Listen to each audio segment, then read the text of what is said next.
thank you for joining me for another episode of Persephone's Pantry. So today is a gorgeous day and I thought I would share the beautiful outdoors with you and do my recipe outdoors. So today I'm paying tribute to my English heritage and making my fennel and mustard Scotch eggs. Okay, to make 5 Scotch eggs, I have 500 grams of pork mince here. And then I have 5 boiled eggs.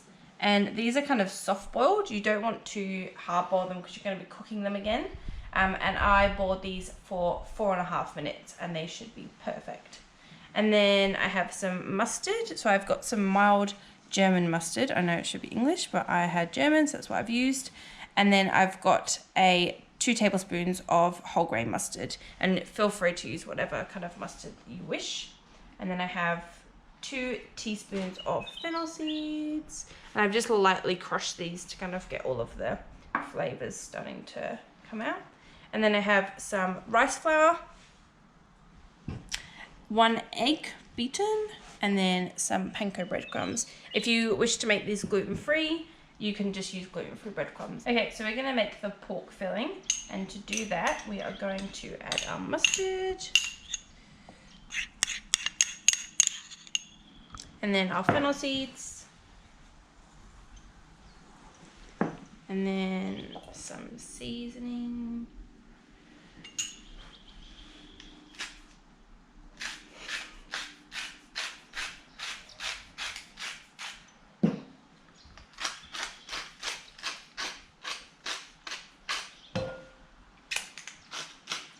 no one saw that. Okay, and now I need some parsley and some fennel, which I happen to have in my garden, so I will go and grab some. Okay, just gonna take a little bit of parsley. I love having a garden, it's so great. And then grab some fennel. And I've got some beautiful fennel fronds here growing in my garden, which I'm just gonna take a little bit of. And if you have the fennel bulb, you can use the fennel fronds from that too. Okay, so I'm just going to finely chop our fennel and parsley. And if you don't have fennel, that's absolutely fine. Just the seeds will do. Just gives it a really beautiful, fresh kind of aniseedy flavour. Just going to add that. Beautiful. Oh, it smells so good. And then we're going to give it all a good mix. And you really, I'm going to get my hands in here in a second, because you really want the pork, you really want the fat to be brought out. So you kind of want it, almost kind of kneading it like dough. So you want the fat to really come out and make it a bit sticky. Okay, so I'm going to get my hands in and really give it a good mix. And you'll see what I mean. You've kind of really got to work it and kind of spend a bit of time on this.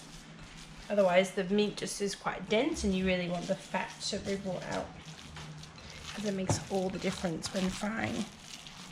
Okay, so I've been working at this meat mixture, my pork mixture, for about 3 to 4 minutes. You can see how it's nice and well incorporated, and the fat has kind of all come out and it's made it a little bit sticky. It's kind of more like a pate texture.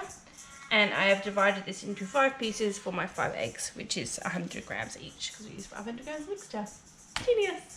Okay, so to make your Scotch egg, you grab your 100 grams of mixture like this, and then flatten it out in the palm of your hand.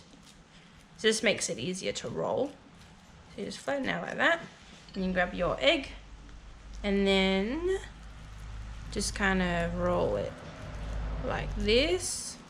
Might take a little bit of patience and perseverance, but it's definitely worth it, and you will get there in the end.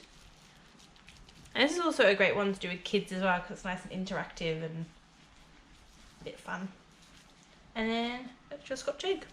And we'll get on to the next stage. Okay, so our oil is preheating. I've just used some canola oil. You can use vegetable oil, sunflower oil, any kind of oil like that. And so we're going to breadcrumb our beautiful Scotch eggs here. And to do that, we're going to use a method called panning, which is basically just crumbing. And to start with, you roll it in the flour. You can use wheat flour as well. Don't feel like you have to use rice flour. I just prefer it. Then we put it into the egg mixture.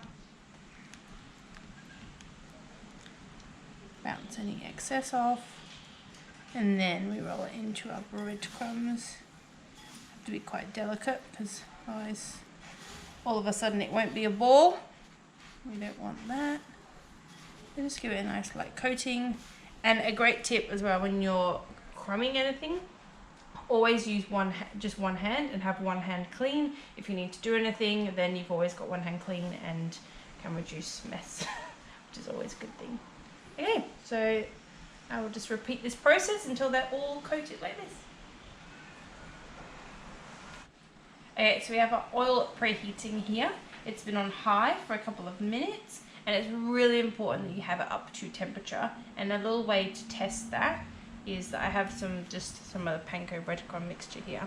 And if you just pop it in and it's sizzling, that means it is ready. You just scoop that out and then we'll pop our eggs in.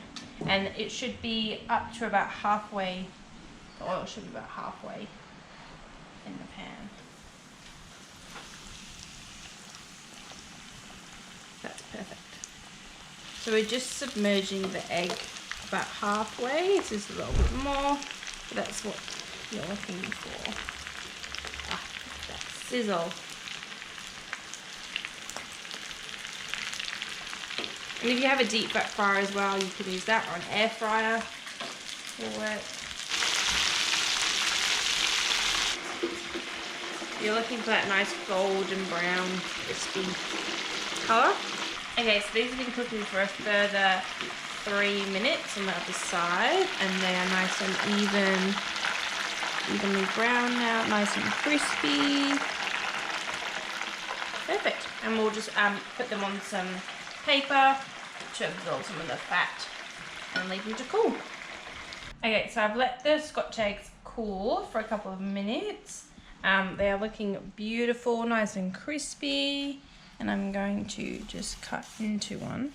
And these make obviously an awesome snack, but also if you want to have them as a light lunch, they would be delicious with some salads. My apple slaw salad in particular that is on my website would also be delicious with this. So there we go. We've got this soft